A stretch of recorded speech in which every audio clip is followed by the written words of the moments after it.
자, 오늘은 예레미야를 살펴보도록 하겠습니다. 예레미야는 남유다 왕국이 가장 영적으로 타락했던 시대에 40년 동안이나 하나님 말씀을 눈물로 전했던 선지자입니다. 그래서 예레미야의 별명이 눈물의 선지자죠. 자, 그럼에도 불구하고 유다 왕국이 멸망하는 것을 직접 자신의 눈으로 지켜봐야 했던 사람이 예레미야이고, 하나님의 성전이 불타는 그 비극적인 사건을 경험해야 했던 사람이 바로 예레미야 선지자입니다. 자, 예레미야 1장을 보면 하나님께서 예레미야를 처음 당신의 선지자로 부르신 장면으로 시작되고 있는데, 1장 1절을 우리가 먼저 보도록 하겠습니다. 베냐민 땅 아나돗의 제사장 줄 힐기야의 아들 예레미야의 말이라. 자, 예레미야는 원래 지금 이 1장 1절이 얘기하는 것처럼 제사장 가문의 사람이었어요. 그러니까 가만히 그냥 그 자리에서 자기 직업대로 직무대로 입을 다물고 그냥 살았으면 평안하게 일생을 살아갈 수도 있었고 박해받을 일도 없이 지낼 수 있었던 그런 사람입니다. 자, 그런데 어느 날 그런 예레미야를 하나님이 당신의 메시지를 전하는 메신저로 부르셨다는 것이죠. 자, 예레미야 1장 2절과 3절을 봅니다. 아몬의 아들 유다왕 요시야의 다스린 지 13년에 여호와의 말씀이 예레미야에게 임했고, 요시야의 아들 유다왕 여호야김 시대부터 요시야의 아들 유다왕 시드기야의 제11년 말까지 임하니라. 이해 5월에 예루살렘이 사로잡히니라.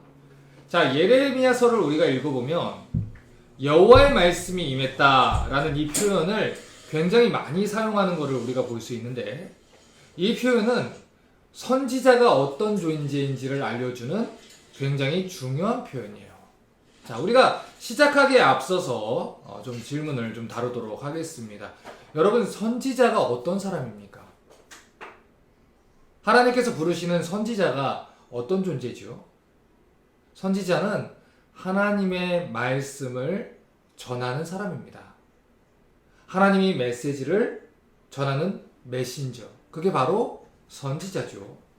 그러니까 이 선지자라고 한다는 것은 자기의 말을 이야기하는 게 아니고 자기가 원하는 말을 하는 것도 아니라 하나님으로부터 임한 말씀을 받아가지고 있는 그대로 더하지도 않고 또 빼지도 않고 하나님의 백성들에게 전해주는 사람이 바로 하나님의 선지자라는 것입니다. 성경은 유다왕 요시야가 다스리던 13년에 여호와의 말씀이 예레미야에게 임했고, 여호야김 왕 시대와 유다의 마지막 왕이었던 시드기야 왕의 통치 제11년 말, 그러니까 남유다 왕국이 바벨론이라는 나라에 함락되고 포로로 끌려가게 되는 그 날까지 하나님의 선지자로 활동했다라고 이야기를 해요. 예레미야 선지자가 활동했던 시기를 보면 이미 이 북이스라엘 왕국은 아수르에 의해서 멸망을 당했던 시기입니다. 그리고 이제는 하나님이 예레미야 선지자를 보내셔서 남유다 왕국의 죄악을 책망하고 계신 것이죠. 자, 하나님이 이렇게 말을 하는 거예요. 너희도 북이스라엘의 길을 가려고 하냐? 그래서는 안 된다. 어서 회개하고 멸망의 길을 걷지 말고 여호와께로 돌아와라. 너희가 돌아오면 반드시 내가 회복시켜 줄 것이니 생명의 길을 걸어가라. 멸망의 길을 걷지 말고 여호와께 돌아와라. 이 메시지를 전하기 위해서 하나님은 수많은 선지자들을 보내셨고, 그 중에 한 사람이었던 예레미야 선지자도 남유다 왕국에 보내지게 된 겁니다. 자, 여러분, 성경을 보면은 하나님이 당신의 선지자를 보내시는 이 시대적인 배경에 대해서 증거하고 있는 것을 볼 수 있는데, 우리가 이 선지서들을 가만히 읽어보면은 하나님께서 선지자를 보내실 때는 공통점이 있습니다. 그때는 언제나 시대가 하나님 앞에서 타락했고 심판을 앞두고 있는 시대라는 것을 우리가 알 수 있어요. 그러니까 하나님이 선지자를 보낼 때는 그 시대가 하나님의 선지자를 필요로 하는 그 타락한 시대였고 패역한 시대였다는 것이죠. 특별히 이 예레미야의 사명을 보면요. 예레미야는 평안의 메시지가 아니고 재앙의 메시지를 선포하는 사명을 받았습니다. 그런데 그 메시지를 누구한테 전하라는 사명을 받았냐면 그 나라의 지도자였던 왕과 관료들과 제사장들 앞에 홀로 가서 하나님 앞에 회개하지 않으면 나라가 바벨론에 의해서 망하게 될 것입니다. 이 메시지를 전해야 했던 그 사명을 받은 사람이 예레미야였어요. 왜 예레미야가 이 왕 앞에 가서 그 대제사장들 앞에 가서 이렇게 아프고 또 고통스럽고 강한 메시지를 전해야 했습니까? 그 사람들이 귀를 막고 예레미야를 죽이려고 했고 심지어는 예레미야의 고향 사람들조차 예레미야를 죽이려고 했어요. 그런데 예레미야가 왜 그런 메시지를 전해야 했냐는 거예요. 그 이유는 첫 번째로 그만큼 유다 백성들이 타락했기 때문입니다. 그대로 두면 그들 모두가 멸망당할 운명에 처해 있었기 때문에 예레미야가 두렵고 무서워도 눈물을 뿌리면서도 하나님 말씀을 전하러 가는 거예요. 그러니까 두 번째 또 이유는 하나님이 말씀하셨기 때문이죠. 자, 방금 전에도 이야기했듯이 예레미야가 전했던 메시지의 성격은요, 평안의 메시지가 아닙니다. 심판의 메시지였어요. 그런데 그런 메시지를 누가 좋아하겠습니까? 듣는 사람들마다 예레미야를 죽이지 못해서 안달이 나 있었고 물도 없는 빈 구덩이에다가 던지고 감옥에 가두고 예레미야를 어떻게든 죽이기 위해서 사람들이 이를 갈았어요. 그런 곳에 예레미야가 메신저로 보냄을 받은 것이죠. 자, 그러면 이번에는 예레미야 입장에서 한번 생각을 해보자고요. 예레미야는 원래 제사장 집안에서 평안하게 자기 직무를 하고 있었던 사람이죠. 그런데 예레미야가 사명을 받았는데 뭐였냐면 평안의 메시지가 아니라 재앙의 메시지를 이스라엘의 왕과 귀족들과 관료들과 제사장들한테 선포하라는 거예요. 너희 이대로 가면 망한다. 하나님이 심판할 거다. 너희 왕들과 귀족들이 다 끌려갈 거다. 이런 메시지를 감히 왕 앞에 가서 선지자들 앞에 가서 얘기를 하라는 것이죠. 그런데 이 예레미야는 제사장 가문에서 태어나지 않았습니까? 그 종교적인 분위기와 정치적인 세력이 어떻다는 것을 누구보다 잘 알고 있었던 사람이에요. 그런데 그 앞에 혼자 서서 그 나라의 멸망을 외친다는 것 절대로 쉬운 일이 아니었을 것입니다. 여러분, 예레미야가 아니고요, 그 누구도 그런 사명을 즐거워하지 않습니다. 예레미야도 즐겁지 않았어요. 예레미야도 무서웠어요. 하지만 예레미야는 갑니다. 왜 갑니까? 예레미야의 주인이 누구기 때문에? 하나님이기 때문에. 하나님이 명하셨기 때문에, 하나님이 강권하셨기 때문에, 하나님이 당신의 메신저로서 부르셨기 때문에 울면서도 그 역할을 감당하는 거예요. 그래서 여러분, 예레미야의 삶을 보면요, 울면서도 가는 선지자입니다. 그냥 기뻐서 행복해서 가는 선지자가 아니에요. 울고 무섭고 힘들고 두려운데 가봐야 매맞는 걸 뻔히 아는데 내 안에 하나님의 말씀을 전하지 않으면 내 안에 불 붙는 것처럼 내 심장이 뜨거워서 견딜 수 없는 사람, 하나님을 더 사랑하기 때문에 가만히 있을 수 없었던 사람, 그 사람이 예레미야입니다. 그래서 우리가 소명을 받았다라고 얘기를 할 때 동시에 우리가 사명이라는 표현을 하지 않습니까? 우리가 목숨을 걸고 그 일을 감당해야 되는 그 사명, 그 예레미야가 이 일을 감당을 하는 거예요. 하나님이 불러주신 그 소명을 목숨 걸고 사명으로 완수해내는 사람, 그게 바로 예레미야였다는 것이죠. 자, 예레미야 1장 4절부터 6절을 봅니다. 여호와의 말씀이 내게 임하니라. 이르시되 내가 너를 복중에 짓기 전에 너를 알았고 내가 태에서 나오기 전에 너를 구별했고 너를 열방의 선지자로 세우노라 하시기로 내가 가로되 슬프도소이다. 주 여호와여 보소서, 나는 아이라 말할 줄을 알지 못하나이다. 하나님이 예레미야 선지자를 부르셨어요. 그리고 뭐라고 하셨냐면 내가 태어나기 전부터 내가 너를 알았고 너를 내 선지자로 세울 계획을 가지고 있었다. 이렇게 얘기를 하셨죠. 그런데 예레미야가 뭐라고 하냐면 하나님 나는 아이라 말할 줄을 알지 못합니다. 나는 아무런 능력이 없습니다. 나는 두렵습니다. 나는 용기가 없습니다. 나는 그들에게 가서 감히 그 말씀을 어떻게 전해야 될지도 모릅니다. 그렇게 하나님 앞에서 얘기를 하는 거예요. 아마도 예레미야는 그 당시 제사장 가문에서 태어났기 때문에 성전에서 하는 일들, 제사장들의 타락한 모습들, 유다 백성들의 예배가 얼마만큼 타락했는지 잘 알고 있었을 거예요. 그런데 그런 시대에서 하나님이 자기를 선지자로 부르셨다고 하니까 얼마나 두려움이 임했겠습니까? 내가 이 일을 감당할 수 있을까? 그런 마음이 찾아와서 굉장히 두려워했을 거라고요. 그런데 그런 예레미야에게 하나님이 7절부터 9절에 이렇게 말씀을 하세요. 여호와께서 내게 이르시되 너는 아이라 하지 말고 내가 너를 누구에게 보내든지 너는 가며 내가 내게 무엇을 명하든지 너는 말할지니라. 너는 그들을 인하여 두려워 말라. 내가 너와 함께하여 너를 구원하리라. 나 여호와의 말이니라 하시고 여호와께서 그 손을 내밀어 내 입에 대시며 내게 이르시되 보라 내가 내 말을 내 입에 두었노라. 하나님이 당신의 선지자를 부르시고 주신 사명이 뭡니까?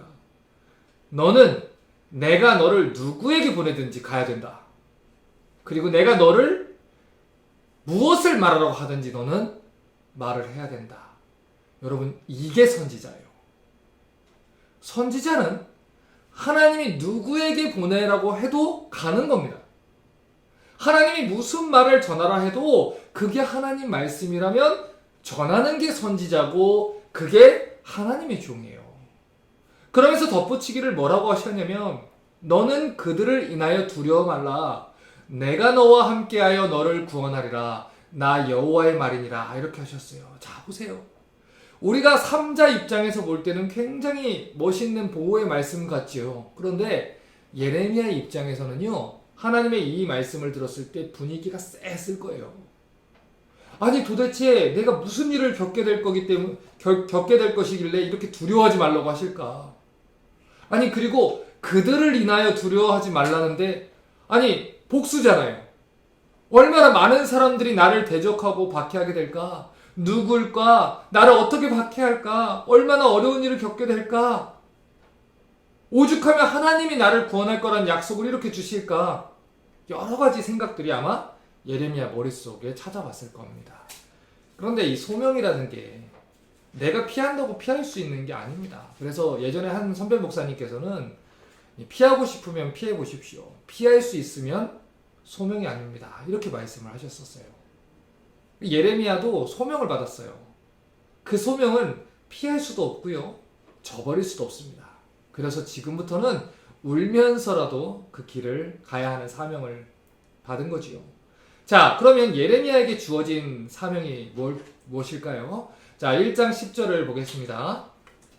보라, 내가 오늘날 너를 열방 만국 위에 세우고 너로 뽑으며 파괴하며 파멸하며 넘어뜨리며 건설하며 심게 하였느니라. 자, 예레미야의 사명은 뽑으며 파괴하며 파멸하며 넘어뜨리며 건설하고 심는 사명이에요. 여러분 보세요. 예를 들어서 어떤 건물이 이렇게 있습니다. 그런데 그 건물이 그 안이 다 썩은 거예요. 다 부패한 거죠. 그래서 조금 있으면 무너질 건물이에요. 그러면 얼마나 많은 사람들이 그 건물이 무너질 때 죽거나 다치겠습니까? 그러니 그 건물의 안전을 생각하는 주인이라고 한다면 그 건물을 대충 떼워서 고칠 수는 없는 거예요. 이것이 대충 그냥 보수해가지고 되는 거면 하겠지만 이건 안 되겠다. 이건 건물을 다시 무너뜨려서도 다시 지어야겠다 라고 한다면 당신의 사람들을 지키기 위해서 그 건물을 부서져라도 다시 세워야 하는 것이죠. 그렇기 때문에 하나님이 이 예레미야를 그 역할을 담당하는 선지자로 보내시는 겁니다. 먼저 다시 세우기 전에 타락하고 죄로 인해 썩은 부분을 무너뜨리겠다는 거예요. 그들의 죄악 때문에 그들이 바벨론에 끌려가게 되면 그곳에서 심판받는 자들이 다시 하나님께 회개하고 거룩해지며 거룩한 하나님의 백성으로 다듬어서 세워질 거라는 것이죠. 그래서 그들에게 심판이 임하는 것이고 그들에게 재앙이 임하는 것이고 그들에게 하나님의 진노와 벌이 임하게 되는 거예요. 물론 건물을 부수고 나라를 망하게 하는 건 그 건물과 나라 안에 있는 사람에게는 절대로 유쾌한 일이 아닐 겁니다. 예를 들어서 어떤 사람이 암에 걸렸어요. 그래서 그 암을 진단한 의사가 이 사람한테 이 암이라고 얘기하면 낙담하겠지? 얘기하지 말아야겠다. 그냥 알아서 즐겁게 살다 보면 가겠지. 이렇게 하면 그건 의사가 아니죠. 그 사람이 그걸 듣고 낙담하고 실망을 해도 얘기를 하고 알려주고 치료받으셔야 합니다. 수술하셔야 합니다. 그래서 그 사람을 수술대에 올리고 칼을 그 메스를 대서라도 그 사람을 살려내는 사람이 바로 의사입니다. 하나님께서는 당신의 백성을 살리기 위해서 징계하시는 거예요. 그들을 다시 세우기 위해서 하나님께서 그들을 벌하시는 것입니다. 자, 예레미야 1장 7절을 다시 봅니다. 여호와께서 내게 이르시되 너는 아이라 하지 말고 내가 너를 누구에게 보내든지 너는 가며 내가 내게 무엇을 명하든지 너를 말할지니라. 예레미야는 하나님의 메신저예요. 대언자입니다. 하나님이 사신으로 세움을 받은 거지요. 여러분, 고대의 사신들이 왕의 명령을 가지고 가면 어인이 찍혀있는 두루마리를 가지고 가죠. 그런데 그 사신이 가서 그 메시지를 전달할 때 자기 마음대로 메시지를 읽습니까? 아니죠. 왕이 하라고 한 메시지 그대로 전하는 게 사신입니다. 왕이 전달하라고 한 명령에 더하거나 빼서는 안 되는 거예요. 그거는 중죄입니다. 하나님이 이렇게 말씀하시는 거예요. 내가 너를 누구에게 보내든지 너는 가고 내가 너를 무엇을 명하라고 하든지 너는 말해야 된다. 왜냐하면 너는 내 종이니까. 내가 너를 세웠으니까. 자, 예레미야라고 마음이 그 완악한 여호야김 왕 앞에 가서 말씀을 전하고 싶겠습니까? 앞에 나가서 그 얘기를 하면 어떻게 될지 뻔히 알면서도 그 말씀을 전하고 싶겠습니까? 그런데도 저라는 거예요. 이유는 하나입니다. 하나님이 명하셨기 때문이에요. 예레미야를 보면 그 긴 시간 동안 박해를 받으면서도 같은 메시지를 계속 전합니다. 여러분, 한 번쯤 가서 박해받고 왔으면 두 번째는 하고 싶지 않은 거예요. 한 번쯤 가서 모욕받고 왔으면 두 번째는 가고 싶지 않은 것이죠. 그런데 가는 거예요. 뻔히 보이는데 나를 죽이려고 이를 갈고 있는 사람들한테 가서 뻔한 반응을 보면서 메시지를 전하고 뻔한 반응대로 매를 맞고 갇히고 죽음의 위협을 당하는 것이죠. 그렇게 해서라도 하나님 말씀을 전해야 한다는 것, 그게 선지자가 받은 책임입니다. 지금 예레미야 1장 7절이 말하는 걸 보세요. 내가 내게 무엇을 명하든지 너는 말할지니라. 하나님, 이 말씀은 저 사람들이 불편해하는데요. 하나님, 이 말씀을 전하면 저 사람들이 나를 죽이려고 할 텐데요. 여러분, 하나님 종에게는 익스큐즈가 없습니다. 여러분, 선지자는, 하나님 메신저는 사람을 기쁘시게 하려고 부름받은 자들이 아니에요. 하나님의 종은 하나님이 명하시는 것을 말하는 사람입니다. 그렇기 때문에 사람들이 좋아하던 좋아하지 않던 하나님이 말씀하시는 것을 전달해야 하는 거예요. 예레미야 1장 13절부터 15절을 보십시오. 여호와의 말씀이 다시 내게 임하니라. 이르시되 내가 무엇을 보느냐? 대답하되 끓는 가마를 보나이다. 그 면이 북에서부터 기울어졌나이다. 여호와께서 내게 이르시되 재앙이 북방에서 일어나 이 땅의 모든 거민에게 임하리라. 나 여호와가 말하노라. 내가 북방 모든 나라의 족속을 부를 것인즉 그들이 와서 예루살렘 성문 어귀에 각기 자리를 정하고 그 사면 성벽과 유다 모든 성읍을 치리라. 하나님이 예레미야한테 환상을 보여주셨는데 끓는 가마가 북쪽부터 이렇게 기울어져서 남쪽으로 이렇게 끓는 가마가 부어지는 환상을 봤습니다. 여러분, 이 환상이 뜻하는 게 뭐예요? 북쪽에서부터 남유다를 치러 올 바벨론 군대가 몰려온다는 거예요. 그래서 그들이 끓는 가마처럼 나라를 완전히 심판하게 될 거라는 것이죠. 예레미야가 1장에서 이 환상을 봤어요. 하나님의 입으로부터 나오는 경고의 말씀을 들었어요. 그래서 울면서 외치는 거예요. 여러분, 이 예레미야서를 보면요, 예레미야가 하나님의 백성들, 자신의 이 동족들을 얼마나 사랑했는지 우리가 볼 수가 있어요. 그런데 거짓 선지자들은 어떻게 합니까?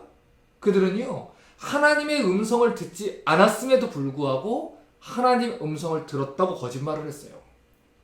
그게 성경에 나타난 하나님 말씀이 아니고 하나님이 그들에게 주신 말씀이 아닌데도 불구하고 사람들의 마음을 얻기 위해서 평강하다 얘기를 했습니다. 그렇게 살아도 괜찮아요. 하나님이 그래도 여러분 당신을 사랑합니다. 당신은 그래도 구원받았습니다. 이렇게 거짓 확신을 주고 거짓 복음을 외쳤습니다. 그리고 하나님은 그런 거짓 선지자들로 인해서 예레미야가 박해받을 걸 아셨어요. 그래서 그들을 두려워하지 말라고 말씀하신 거예요. 예레미야 1장 17절부터 19절을 보세요. 그러므로 너는 내 허리를 동이고 일어나 내가 내게 명한 바를 다 그들에게 고하라. 그들을 인하여 두려워 말라. 두렵건대 내가 너로 그들 앞에서 두려움을 당하게 할까 하노라. 보라, 내가 오늘날 너로 그 온 땅과 유다 왕들과 족장들과 제사장들과 그 땅 백성 앞에 견고한 성읍, 쇠 기둥, 놋성벽이 되게 했은즉 그들이 너를 치나 이기지 못하리니 이는 내가 너와 함께하여 너를 구원할 것임이니라. 여호와의 말이니라. 자, 지금부터 예레미야가 유다의 왕들, 족장들, 제사장들, 백성들 앞에 가서 이 멸망과 심판의 메시지를 전해야 돼요. 그런데 지금 이 말씀 보세요. 그들이 너를 치나, 하나님이 말씀하세요. 그들이 예레미야를 칠 거래요. 그러니까 마음을 단단히 막으라는 것이죠. 여러분, 이왕이면요, 가뜩이나 혼자 메시지 전하는 것도 어려운데 치기 전에 막아주시면 좀 좋습니까? 그런데 하나님은 그들이 예레미야를 치긴 칠 거래요. 그래서 예레미야는 어찌됐든 박해받고 고난당하고 매를 맞고 모욕을 당하게 될 걸 알면서도 가는 거예요. 그리고 그들은 하나님의 선지자를 박해한 죄까지 포함해서 합산해서 심판을 받게 되는 겁니다. 여러분, 간혹 가다가요, 어떤 사람들 중에 이런 어리석은 질문을 하는 분들을 제가 만나봤습니다. 이 가룟 유다가 아니면 예수님을 십자가에 못 박을 수 없었던 거 아닙니까? 목사님, 가룟 유다는 가룟 유다의 역할이 있었던 거 아니에요? 어떤 의미에서 가룟 유다가 십자가 구속 사역에 큰 공로를 세운 거고 희생이 된 거 아닙니까? 그들은 가룟 유다를 가여이 여기고 십자가 사건의 희생물로 여기면서 동정을 해요. 그런데 여러분, 만약에 그렇게 생각하시는 분들이 계시면요, 로마서 설교를 처음부터 다시 들어주십시오. 여러분, 우리가 하나님의 경륜과 계획을 다 이해할 수는 없어요. 왜냐하면 하나님이 너무나도 크신 분이기 때문이죠. 하지만 이건 분명해요.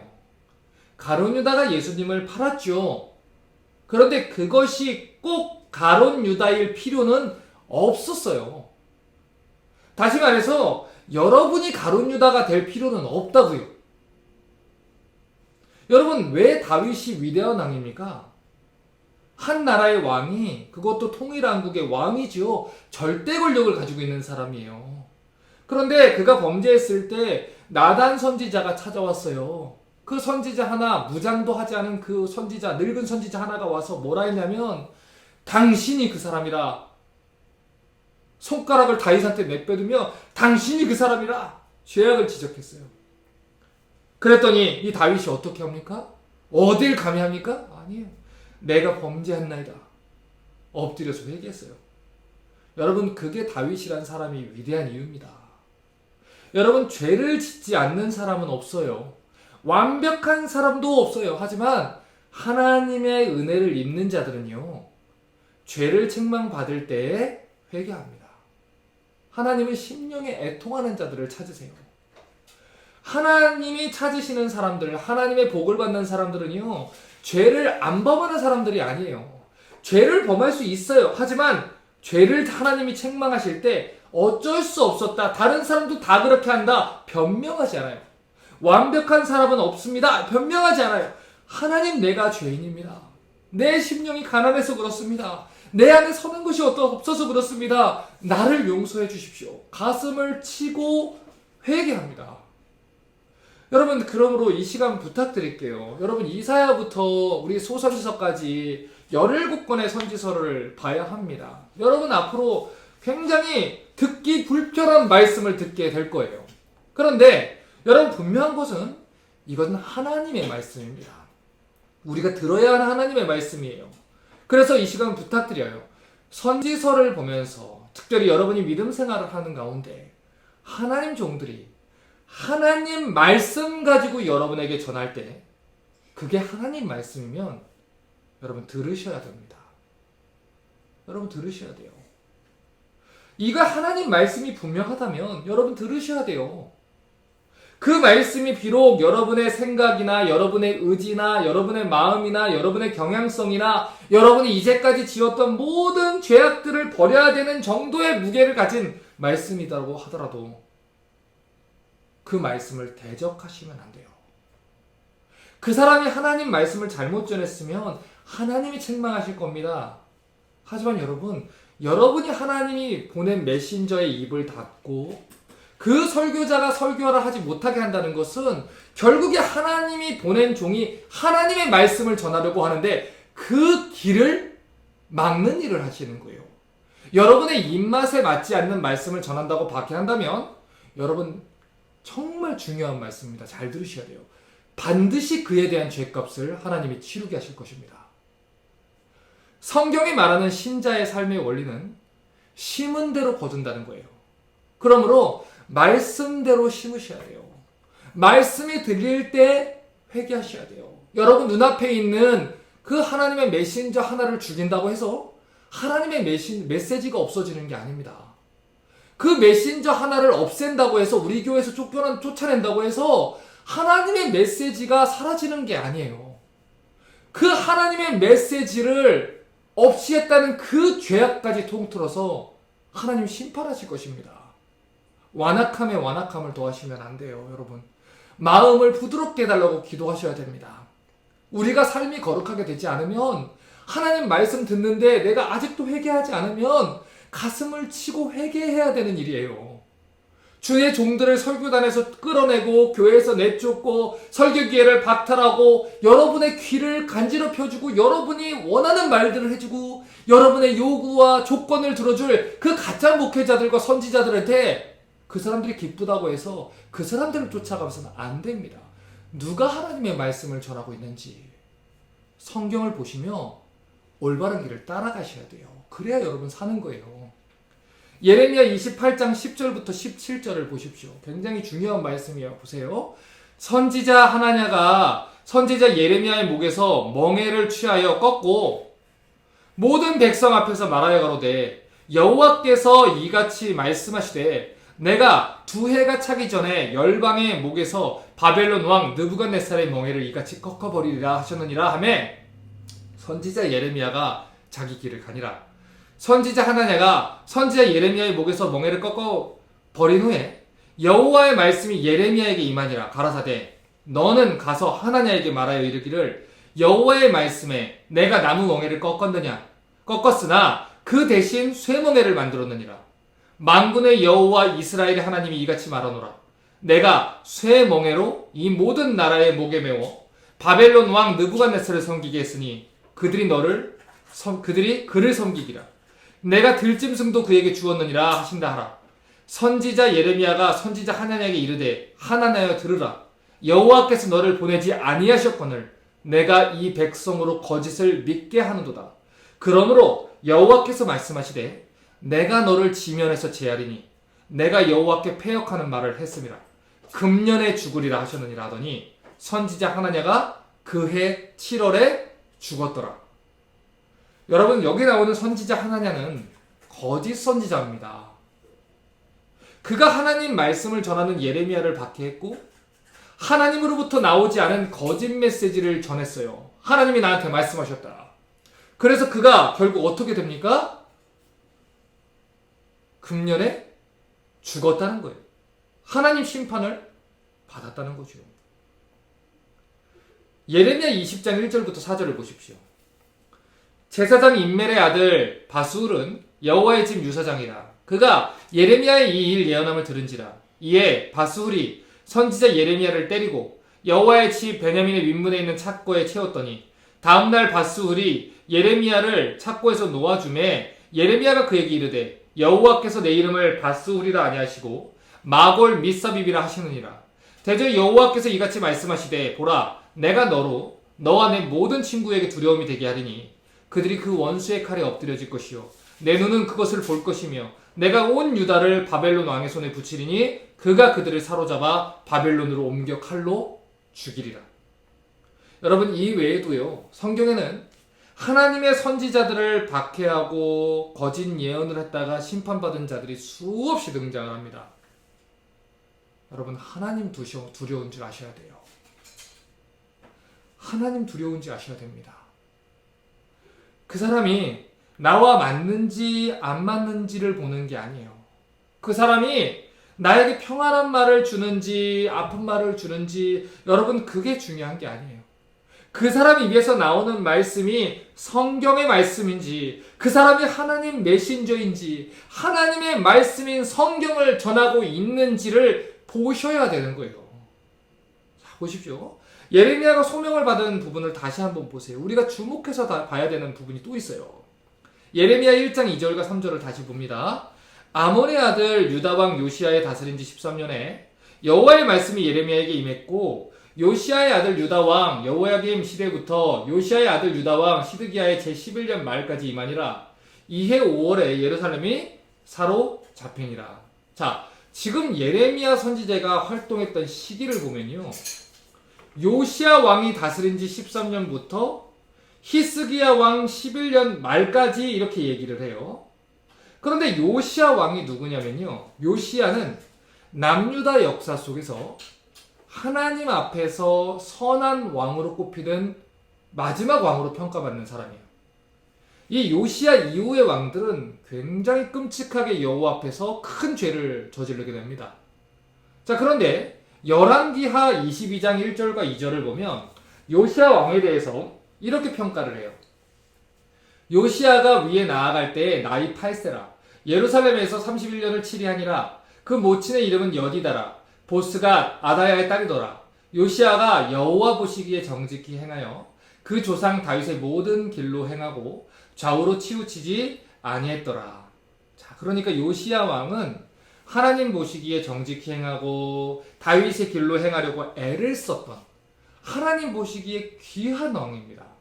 그런데 열왕기하 22장 3절 이후를 보면요. 요시야 왕이 통치한 지 18년 때에 이 왕이 성전을 수리하려고 그러다가 율법책을 발견하게 돼요. 그래서 훌다라고 부르는 여선지자의 말씀대로 그 땅에 재앙이 내리겠다는 하나님의 말씀을 듣게 되고 회개하게 됩니다. 대대적인 종교개혁을 일으키게 돼요. 자, 그런데 아까 예레미야 선지자가 활동 시작했던 때가 언제라고 했습니까? 요시야 왕이 통치한 지 13년. 그때 활동을 했다 그랬지요. 그러니까 예레미야가 활동했을 때는 요시야 왕이 종교개혁을 일으켰을 때 이미 5년째 선지자로 활동했을 때라는 거예요. 그러니까 이 사실을 통해서 우리가 알 수 있는 건 뭐냐면 하나님은 예레미야뿐만 아니고 훌다 같은 선지자 또 다른 선지자들을 여러 명 보내셔서 남유다 백성들이 회개하도록 촉구해 오셨다는 것이죠. 그래서 예레미야가 40년 동안 활동을 했는데 40년 동안 예레미야가 활동했다는 말을 뒤집어서 말하면요. 그가 처음 메시지를 전했던 순간부터 40년 동안 하나님이 참으셨다는 말이에요. 그러니까 예레미야 40년을 활동했다는 건 하나님이 40년 동안 그들의 죄를 오래 참고 회개할 기회를 주셨다는 말이라고요. 베드로후서 3장 9절을 보십시오. 하나님의 마음에 대해서 이렇게 말해요. 주의 약속은 어떤 이에 더디다고 생각하는 것 같이 더딘 게 아니라 오직 너희를 대하여 오래 참으사 아무도 멸망치 않고 다 회개하기에 이르기를 원하시느니라. 하나님의 마음이 이래요. 그래서 유다 백성들을 40년 동안 참고 계신 거예요. 그런데 유다 백성들은 어떻게 했어요? 그렇게 오래 참는 하나님을 바라보면서 하나님의 인자하심과 용납하심과 길이 참으심을 보면서도 죄에서 돌이키지 않았던 것이죠. 그래서 결국에는 시드기야 왕이 통치한 11년 말에 예루살렘이 바벨론에 의해서 사로잡히게 된 거예요. 여러분, 그러면 남유다 왕국이 바벨론에 의해서 심판받게 된 이유는 뭡니까? 남유다가 심판받은 이유는 크게 두 가지로 생각해 볼 수 있는데, 첫 번째는 하나님을 버리고 우상을 숭배한 죄예요. 두 번째는 하나님을 의지하지 않고 애굽이나 아수르 같은 이방 민족들을 의지한 죄예요. 이 두 가지 죄는요, 결국 연결되어 있는 죄예요. 왜냐하면 이스라엘 백성들이 다른 신을 섬긴 이유가 하나님보다 다른 나라들을 더 의지했기 때문이거든요. 그 당시 사람들은요, 전쟁을 이해할 때 신들의 전쟁으로 이해를 했습니다. 그래서 이방 국가들이 강하고 부강한 이유는 뭐냐면 그들이 섬기고 있는 신들이 그들을 도와주기 때문이다, 이렇게 여겼어요. 그래서 이스라엘 백성들이 하나님도 섬기지만 그들의 신들도 섬겨야지, 이렇게 마음을 먹은 것이죠. 하나님을 안 섬기는 게 아니에요. 하나님도 섬기고 그들의 신들도 섬기겠다는 것이죠. 그런데 하나님은 이들의 죄를 남편과 아내의 비유로 예를 들어가지고 설명을 해주세요. 너희가 나한테 죄를 지은 건 간음 사건하고 같다는 거지요. 하나님을 향한 사랑이 나눠져서는 안 된다는 거예요. 자, 우리 야고보서 4장 4절을 봅니다. 간음하는 여자들이요, 세상과 벗된 것이 하나님의 원수임을 알지 못하느냐? 그런즉 누구든지 세상과 벗이 되고자 하는 자는 스스로 하나님과 원수되게 하는 것이라. 자, 여러분 생각해 보세요. 세상에 누가 남편의 사랑을 다른 여자들하고 나누어 받아도 된다고 생각하십니까? 남편도 마찬가지죠. 어느 날 남편이 와가지고, 여보, 내가 당신을 참 사랑하지만 옆집 아주머니도 내가 사랑해, 이렇게 얘기하면 이게 어떻게 사랑이라고 하겠어요? 그 사랑에 대해서, 아, 그렇구나, 우리 남편이 사랑이 너무 많으니까 옆집 아줌마도 사랑하는구나, 이렇게 하고 넘어갈 사람은 없어요. 아무도 없죠. 지금 하나님이 얘기하시는 게 그거예요. 하나님을 향한 사랑이 나눠져서는 안 된다는 것이죠. 이스라엘 백성이 하나님께 범죄한 것이 이와 똑같다는 거예요. 말로는 하나님으로 충분하다고 얘기를 해요. 그런데 삶을 열어보면 돈이 최고이고요, 권력이 최고이고요, 이 땅에서 내가 쌓아가는 커리어와 힘도 필요한 거예요. 말로는 하나님이면 충분하다고 말해요.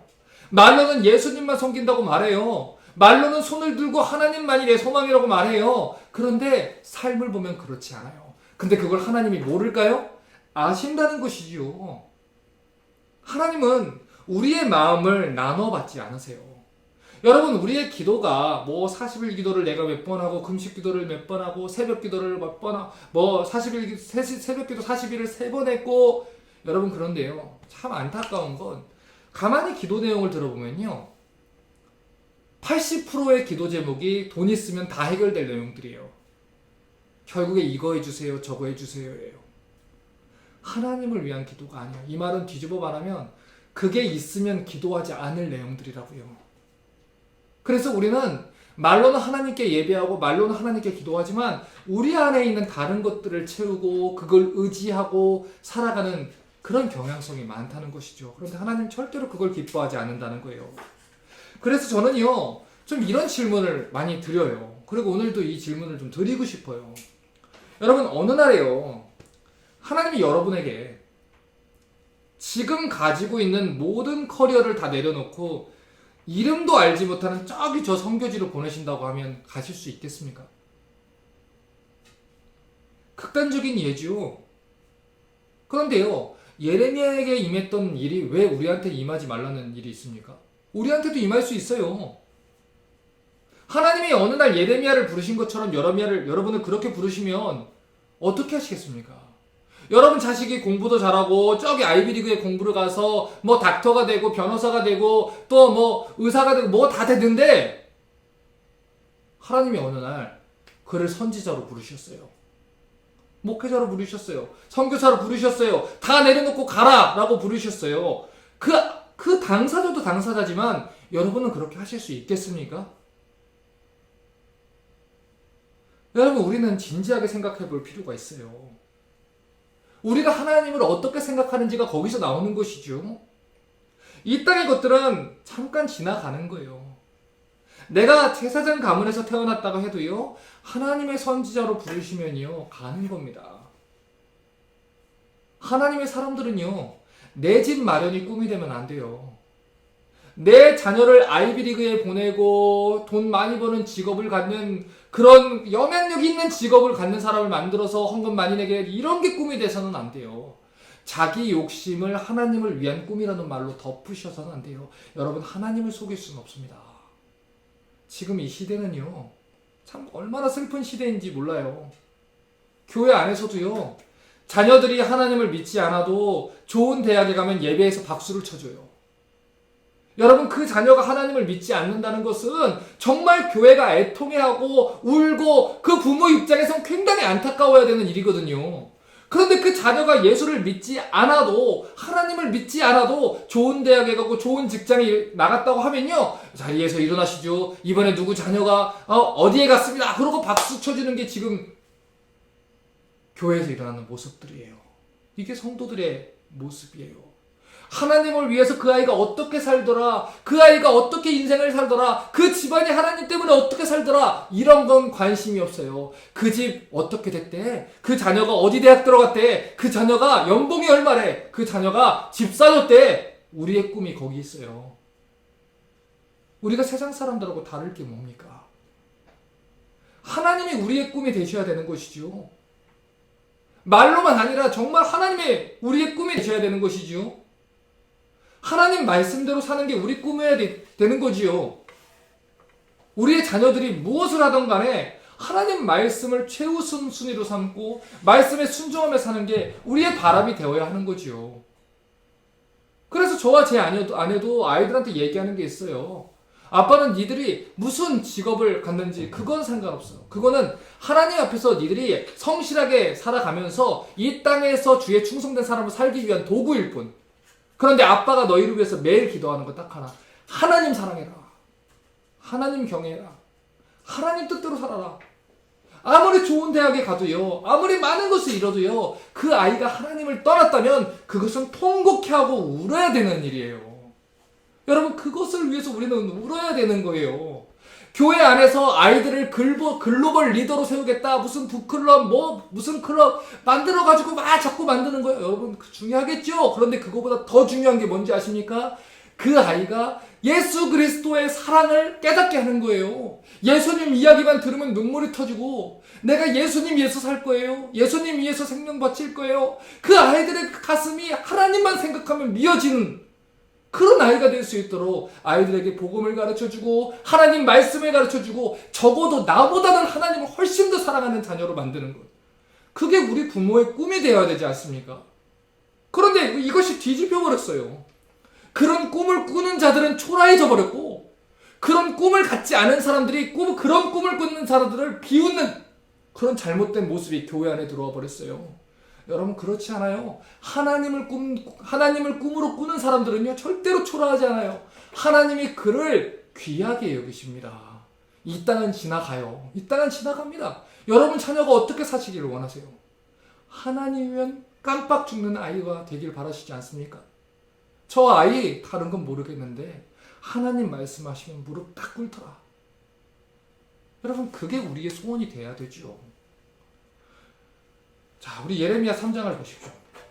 예레미야 3장을 보면요, 돌아오라, 돌아오라, 돌아오라, 이렇게 3번이나 하나님이 말을 해요. 예레미야 3장 12절에 너는 가서 북을 향하여 이 말을 선포하여 이르라. 여호와께서 가라사대 배역한 이스라엘아, 돌아와라. 나의 노한 얼굴을 너희에게서 행하지 아니하리라. 나는 긍휼이 있는 자라. 노를 한없이 품지 아니하느니라. 여호와의 말이니라. 14절에 나 여호와가 말하노라. 배역한 자식들아, 돌아오라. 나는 너희 남편임이니라. 내가 너희를 성읍에서 하나와 족속 중에서 둘을 택하여 시온으로 데려오겠고, 배역한 자식들아, 돌아와라. 난 너의 남편이다. 그러니 돌아와라. 22절을 또 봐도 배역한 자식들아, 돌아와라. 하나님 아버지 마음을 보실 수 있어야 돼요. 지금 하나님은요, 탕자같이 집을 나가버린 그 자식들을 찾는 마음으로, 울부짖고 계시는 거예요. 호세아 선지자가 고멜 같은 아내를 향해서 돌아오라고 외쳤던 그 마음으로 울부짖고 계시는 거예요.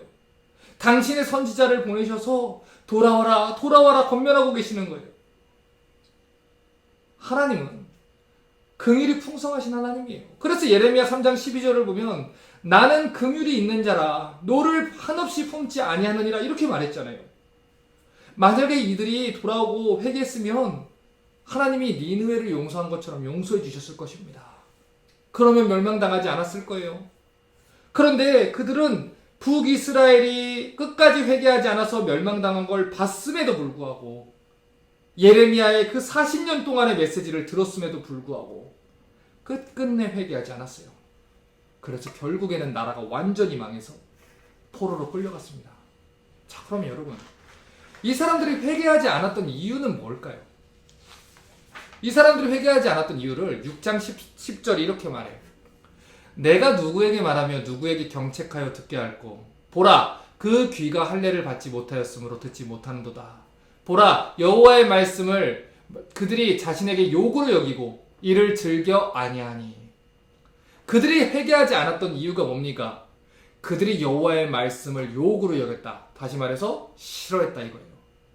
자기들의 기분을 나쁘게 하고 듣고 싶지 않은 말을 자꾸 한다. 그래서 하나님 말씀에 귀를 닫았다는 거예요. 분명히 그들은 예레미야가 전하는 말에 귀를 닫았어요. 그런데 예레미야가 전한 말씀이 누구의 말씀이에요? 하나님 말씀이에요. 그러니 결국 누구를 향해서 귀를 닫은 거예요? 하나님을 향해서 귀를 닫은 거예요. 예레미야가 잘못된 말씀을 전해서 듣지 않은 게 아니에요. 예레미야 말씀이 하나님 말씀 아니라서 안 들은 게 아니에요. 자기의 죄를 포기하고 싶지 않았기 때문에, 자기의 죄를 책망하는 선지자 말씀을 듣고 싶지 않았기 때문에, 회개하기보다는 하나님의 선지자를 박해하는 길을 선택한 거예요. 그게 훨씬 쉬우니까. 그게 훨씬 자기들이 원하는 거니까. 그들이 회개하지 않았던 두 번째 이유가 6장 13절부터 15절에 있어요. 이는 그들이 가장 작은 자로부터 큰 자까지 다 탐람하며 선지자로부터 제사장까지 다 거짓을 행함이라. 그들이 내 백성의 상처를 심상히 고쳐주며 말하기를 평강하다 평강하다 하나 평강이 없도다. 그들이 가증한 일을 행할 때에 부끄러워했느냐? 아니라 조금도 부끄러워 아니할 뿐 아니라 얼굴도 붉어지지 아니하느니라. 그러므로 그들이 엎드러지는 자와 함께 엎드러질 것이라. 내가 그들을 벌하리니 그때에 그들이 거꾸러지리라. 여호와의 말이니라. 자, 보세요. 남유다 백성들이 회개하지 않은 두 번째 이유는 하나님의 말씀을 올바르게 전해줘야 했던 선지자들과 제사장들이 다 타락했기 때문이에요.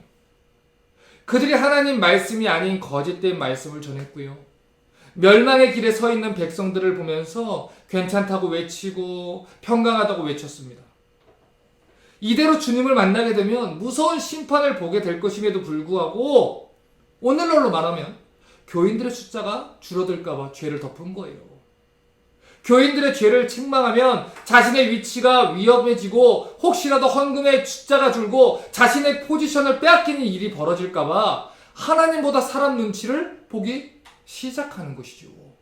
그리고는 그것을 내가 너희를 걱정해서 그러는 것이고 내가 너희를 사랑해서 그러는 것이다. 이렇게 얘기를 하기 시작하는 거예요. 죄를 덮어주는 것이 그 사람을 사랑하는 것처럼, 그것이 관용인 것처럼, 허물을 덮어주는 것처럼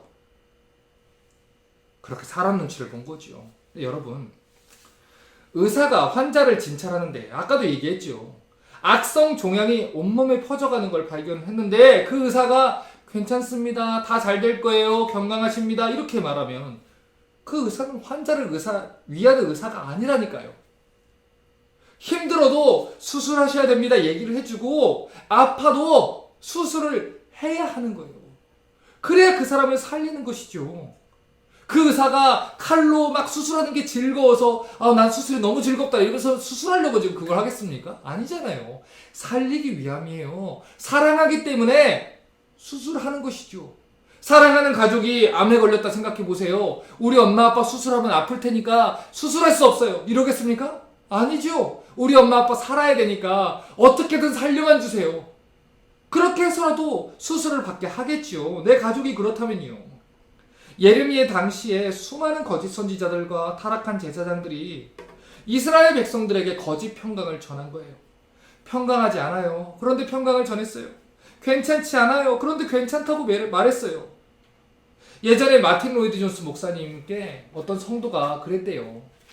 목사님 설교는 너무 심각해서 듣기가 어려워요. 듣기가 싫어요. 이 마틴 로이드 존스 목사님이 로마서 강해 설교를 13년인가 14년을 하셨거든요. 그것도 굉장히 깊고 어렵게 하셨어요.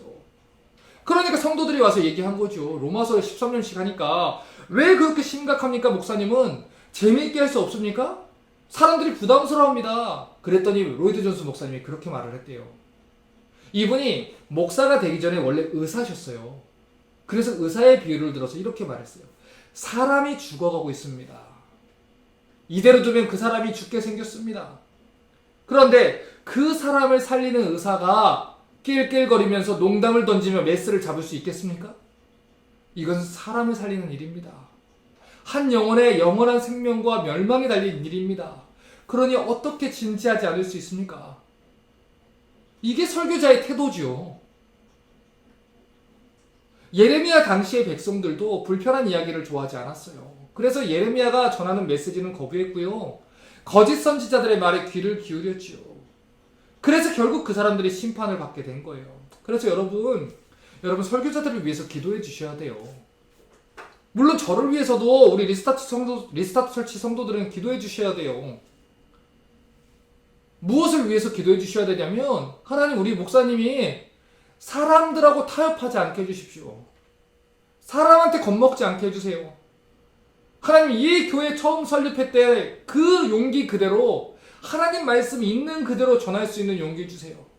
사람들한테 쉽고 즐거운 말씀 전하려고 애쓰는 게 아니라 사람 숫자에 민감해서 사람들 입만 맞추려고 하는 게 아니라 그게 때로는 어렵고 딱딱하고 힘들어도 하나님 말씀 있는 그대로 전해주는 목사님 되도록 붙들어 주십시오. 여러분 저를 위해서 그렇게 기도해 주셔야 돼요. 여러분 기도해 주시지 않으면 저도 버티기가 힘든 거죠.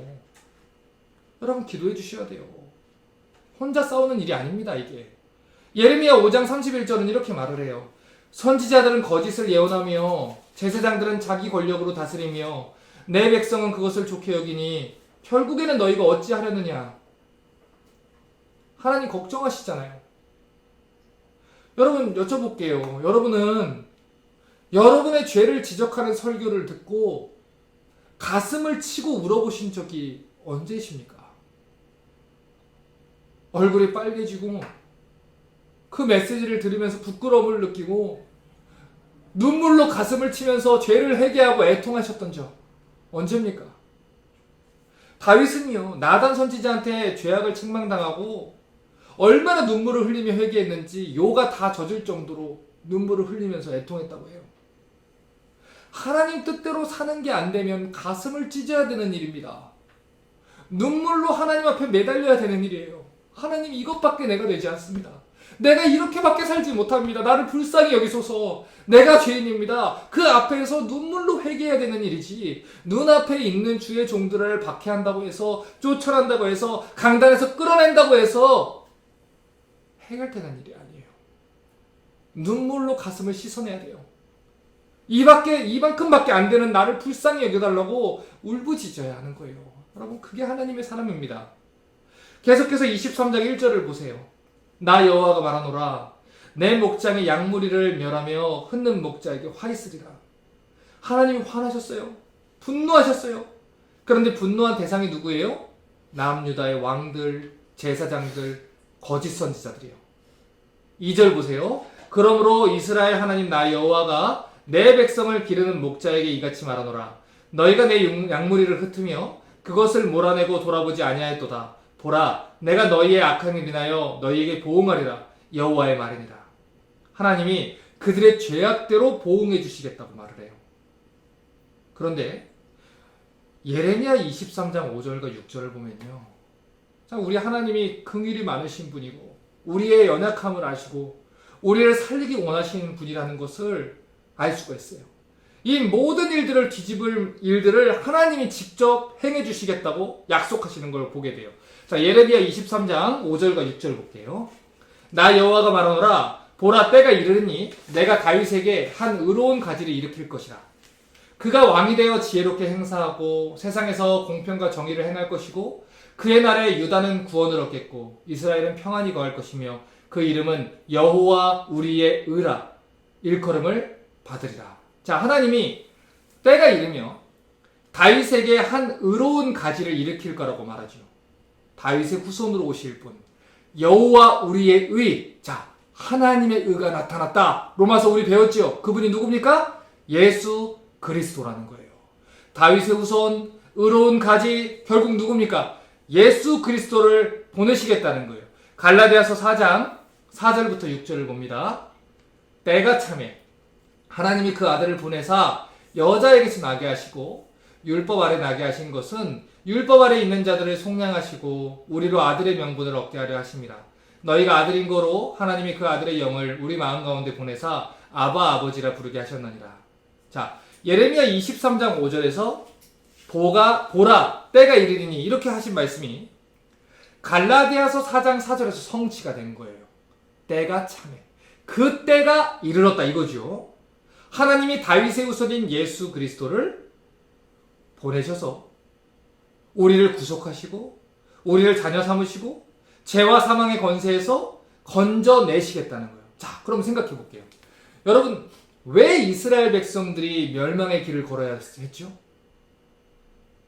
아까 우리가 읽었듯이 그들을 다스리던 왕과 제사장들과 선지자들이 타락했기 때문이에요. 왕과 제사장과 선지자들이 백성들을 잘못된 길로 이끌고 가기 때문이죠. 그래서 하나님이 그들을 진짜 돌볼 목자, 그들을 안전하게 지키고 이끌 목자를 보내주시겠다는 것입니다. 자, 우리 예수님이 이 땅에 오셔서 행하신 일이 무엇이죠? 첫 번째로 그분이 하나님 말씀을 밝히 알려주셨어요. 하나님의 말씀을 전해주시는 진정한 선지자로서 그분이 사역을 하셨습니다. 또한 예수님은 우리를 위한 제사장으로 십자가에서 제사를 직접 담당하셨어요. 우리의 모든 죄를 그래서 해결하셨죠. 그리고 예수님은 지금 하늘 보좌에 앉으셔서 우리를 다스리는 영원한 왕으로 공의로 우리를 통치하고 계세요. 그렇기 때문에 예수 그리스도의 의 때문에 더 이상 하나님의 백성들이 사망의 권세의 포로가 되지 않고 자유한 자로 하나님을 왕으로 삼고 살게 된 것입니다. 자, 여러분, 구약의 역사를 보십시오. 예레미야는 남유다가 완전히 멸망하는 것으로 이제 끝이 나죠. 이스라엘 백성들이 스스로 하나님의 율법을 지킬 수 있었나요? 없었어요. 아무리 그들이 말씀을 많이 배우고 율법을 많이 알고 많은 종교의식을 한다 해도 타락한 인간의 본성으로는 하나님의 율법을 온전히 지킬 수 없다는 거, 하나님을 온전히 섬길 수 없다는 거, 이걸 보여준 사람들이 이스라엘이고 구약의 역사입니다. 그러니까 구약 전체의 이야기는 우리 스스로의 힘으로는 죄를 이길 수도 없고 우리 스스로 힘으로는 하나님의 율법을 지킬 수도 없고, 이대로 두면 예레미야가 전한 심판의 메시지대로 영원한 심판을 모두가 다 맞이해야 했다는 것이죠. 그런데 하나님이 그런 우리의 연약함을 알고 누구를 보내시는 거예요? 다윗의 후손 의로운 가지를 보내시는 거예요. 인간의 육신을 입고 하나님이 직접 이 땅에 오신 것이죠. 우리 힘으로 되지 않으니 전능하신 하나님이 우리를 구원하러 오신 거예요. 그렇기 때문에 구원이라는 것은 우리의 잘남이나 행위와는 관련이 없는 거예요. 우리는 그냥 두면 멸망받을 운명에 처해 있었는데 하나님이 이 땅에 친히 오셔서 우리를 찾아오셔서 목자가 되어주시고 왕이 되어주시고 우리를 향한 제사를 드려주셔서 우리가 구원의 약속을 받을 수 있다는 것이죠. 그래서 예레미야에서 가장 중요한 장은 31장입니다. 31장을 보면 하나님이 미래에 어떤 일을 행하실 것인지에 대해서 약속하신 것을 볼 수가 있는데, 자, 31장 31절부터 34절을 볼게요. 나 여호와가 말하노라, 보라, 날이 이르니 내가 이스라엘 집과 유다 집에 새 언약을 세우리라. 나 여호와가 말하노라, 이 언약은 내가 그들의 열조의 손을 잡고 애굽 땅에서 인도하여 내던 날에 세운 것과 같지 아니할 것은 내가 그들의 남편이 되었어도 그들이 내 언약을 파하였습니다. 나 여호와가 말하노라, 그러나 그날 후에 내가 이스라엘 집에 세울 언약은 이러하니 곧 내가 나의 법을 그들의 속에 두며 그 마음에 기록하여 나는 그들의 하나님 되고 그들은 내 백성이 될 것이라. 그들이 다시는 각기 이웃과 형제를 가리켜 이르기를 너는 여호와를 알라 하지 아니하리니 이는 작은 자로부터 큰 자까지 다 나를 알미니라. 내가 그들의 죄악을 사하고 다시는 그 죄를 기억지 아니하리라. 여호와의 말이니라. 자, 지금 이 구절에서 주목해서 봐야 되는 표현은 새 언약이라는 표현이에요. 새 언약이라고 하는 이 언약이 하나님 주권적인 표현, 내가 세우리라, 내가 하겠다, 내가 그들의 마음속에 둘 것이다, 내가 기록할 것이다, 내가 용서할 것이다, 이 주권적인 표현으로 가득 차 있다는 거예요. 그래서 이 예레미야 31장의 새 언약 말씀의 중심 포인트가 뭐냐면 하나님이 하시겠다는 거예요. 여러분, 그러면 보세요. 하나님이 새 언약을 주시는 시점이 언제냐? 이게 중요한 거예요. 하나님이 새 언약을 주시는 그 말씀하시는 시점이 언제냐면 예루살렘이 완전히 범죄에서 멸망할 때, 성전이 불타고 백성들이 바벨론의 포로로 끌려가고, 그런 시절 속에서 하나님의 말씀을 지키고 순종하는데 완전히 실패했던 그 순간에 하나님이 주셨다는 것입니다. 그러니까 율법을 직접 받았던 이스라엘 백성들조차 하나님의 법을 지키는데 실패했다면 이 말은 인간의 행위로는 구원이 불가능하다라고 얘기를 하는 거예요. 그러니까 인간이 완전히 실패한 시점에서, 그게 입증된 시점에서 하나님이 등장하셔서 내가 새 언약을 세우리라, 이렇게 한 거라고요. 자, 그러면 새 언약이란 게 있고 옛 언약이란 게 있지 않습니까? 어떤 차이가 있을까요? 히브리서 9장 15절 볼게요. 이를 인하여 그는 새 언약의 중보니 이는 첫 언약 때의 범한 죄를 속하려고 주구사 부르심은 입은 자로 하여금 영원한 기업의 약속을 얻게 하려 하십니다. 자, 새 언약의 특징은 예수 그리스도께서 하나님과 우리 사이의 중보자가 되시는 거예요. 다리가 되시는 거예요. 예레미야 31장 33절을 보세요. 나 여호와가 말하노라. 그러나 그날 후에 내가 이스라엘 집에 세울 언약은 이러하니 곧 내가 나의 법을 그들의 속에 두며 그 마음에 기록하여 나는 그들의 하나님이 되고 그들은 내 백성이 될 것이라, 이렇게 말을 해요. 여러분, 옛 언약이라고 하는 것은 모세가 중보자가 돼서 돌판에다가 기록한 언약이에요. 그런데 새 언약은 달라요. 새 언약은 하나님의 아들이 직접 중보자가 되셔서 하나님 백성들의 마음속에 직접 율법을 기록해 주신 겁니다.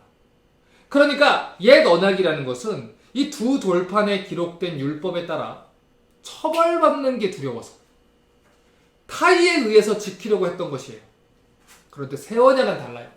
새 언약은 하나님이 심어두신 그 부드러운 마음으로부터, 거듭나게 하신 그 마음으로부터 나오는, 자발적으로 나오는 그 마음으로 하나님의 법을 지키게 해주시겠다라는 언약입니다. 그래서 에스겔 11장 19절과 20절을 보면요, 이렇게 말을 해요. 내가 그들에게 일치한 마음을 주고 그 속에 새 신을 주며, 성령을 주시겠다는 거죠. 그 몸에서 굳은 마음을 제하고 부드러운 마음을 주셔서 내 율례를 좇으며 내 규례를 지켜 행하게 하리니 그들은 내 백성이 되고 나는 그들의 하나님이 되리라. 그런즉 누구든지 그리스도 안에 있으면 새로운 피조물이라. 이전 것은 지났으니 보라 새 것이 되었도다. 사람이 거듭나지 아니하면 하나님 나라를 볼 수 없느니라. 거듭나는 사건이 벌어진다는 것이죠. 이게 새 언약의 약속이에요. 전에는 율법의 페널티가 무서워서, 심판이 두려워서 하나님 법을 지키려 했다면, 이제는 하나님이 우리 마음에 두신 새 언약의 은혜 때문에 하나님을 자발적으로 섬기고 하나님 말씀에 기쁨으로 순종할 수 있게 해주시는 것입니다. 그래서 이 구원받은 자 마음에 하나님이 주신 최고의 은혜는 죄를 깨닫고 그 앞에서 애통하는 것입니다. 자, 이제 정리를 할게요. 자, 여러분, 우리가 구원받았는지 어떻게 확인한다고 했습니까? 우리가 계속해서 로마서 때 이걸 좀 세분화시켜서 깊게 다루고 있지만, 구원받은 사람은요, 말씀을 들을 때 찔림이 있습니다. 자신의 상태를 보면서 애통하고 울부짖어요. 그리고는 자기 마음을 들여다보면서 자신이 얼마나 은혜가 필요한 존재인지 하나님께 손을 내밀게 되어 있어요. 이게 바로 천국이 저희 것임이라 라는 약속을 받은 심령이 가난한 자들입니다. 여러분, 그래서 진짜 구원받은 사람들은요, 하나님 말씀이 전해질 때 그 말씀을 대적하려고 하지 않습니다. 귀를 닫고 외면하려고도 하지 않아요. 하나님 말씀이 전해지면 아멘 하고 내 가슴을 치고 울어요. 그리고 그렇게 살지 못할 땐 그렇게 살지 못하는 자기 가슴을 치면서 은혜를 구하고 간구하게 됩니다. 자, 그러면 반대로 구원받지 못한 사람들은 어떻게 반응할까요? 예레미야 8장 12절이 이렇게 말을 해요. 그들이 가증한 일을 행할 때 부끄러워했느냐? 아니라 조금도 부끄러워할 아니할 뿐 아니라 얼굴도 붉어지지 아니하느니라. 그러므로 그들이 엎드러질 자와 함께 엎드러질 것이라. 내가 그들을 벌할 때 그들이 거꾸러지리라. 여호와의 말씀입니다. 자, 보세요. 양극단의 모습이 나왔죠? 자, 생각해 보셔야 돼요. 여러분의 믿음을 확증하셔야 됩니다. 여러분, 하나님 말씀이 들릴 때 회개하십니까? 여러분, 그 말씀을 들을 때 부끄러워하시고 얼굴이 붉어지시고 무릎을 꿇고 가슴을 치고 회개하십니까? 그게 아니면 얼굴이 붉어져서 분노하고 이를 갈고 하나님의 말씀 전한 자들을 대적하고 그 말씀의 귀를 닫으십니까? 누가복음 22장 20절을 보겠습니다. 저녁 먹은 후에 잔도 이와 같이 하여 가라사대 이 잔은 내 피로 세우는 새 언약이니 곧 너희를 위하여 붓는 것이라. 하나님이 예레미야 선지자를 통해서 약속하셨던 새 언약은 예수 그리스도의 피로 이루어진 언약이에요. 예수께서 우리 대신해서 죽으심으로 우리 모든 죄를 다 사하시고 우리 마음에 성령을 주신 이유로 우리 마음의 굳은 마음이 제거되고 부드러운 마음을 갖게 된 겁니다. 그래서 예수님 때문에 주님의 죽음과 부활에 동참한 성도들은 이제는 성령의 능력으로 하나님 말씀에 순종하고 살아가는 하나님 백성이 될 수 있는 것이죠. 그렇기 때문에 여러분, 예수께서 피 흘려 세우신 새 언약의 능력을 의지하십시오. 여러분이 진짜 구원받은 성도들이라면 여러분 육신의 목소리를 듣지 마세요. 죄의 목소리를 듣지 마십시오. 성령의 목소리를 들으셔야 돼요. 하나님이 뭐라고 말씀하시던 하나님이 여러분의 죄를 그 마음에 책망하시면 내가 그 말씀에 순종하여 회개합니다. 돌이킵니다. 내가 주 앞에서 다시 한번 살아보겠습니다. 그렇게 하나님 앞에 결단하는 여러분 되시기 바랍니다. 부디 성경 그대로 믿으십시오. 하나님 뭐라고 말씀하시든 내 의견과 내 생각과 내 변명으로 내 해석으로 말씀을 덮지 마십시오. 유다 사람들이 멸망했던 그 길을 걷지 마십시오. 거짓 선지자들의 말에 귀를 기울이지 마십시오. 새 언약의 백성답게 하나님 말씀에 순종하시고 그 말씀대로 살아가시는 복된 여러분들 되시기를 주님의 이름으로 축원합니다. 기도하겠습니다. 하나님, 수많은 거짓 선지자들이 예레미야 시대 때도 그래도 지금도 활동하며 죄를 덮어대고 그리고 관용과 사랑이라 얘기하며 성도들을 멸망의 길로 이끌고 있습니다. 하나님, 그들을 평안 중에 두지 마십시오. 그들이 하나님의 백성을 미혹하고 있습니다.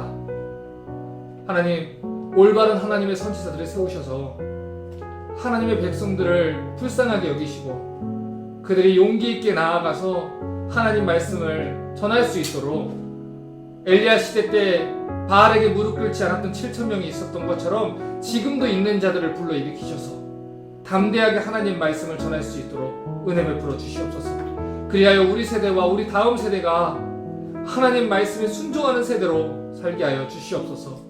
주 예수 그리스도 이름으로 기도합니다.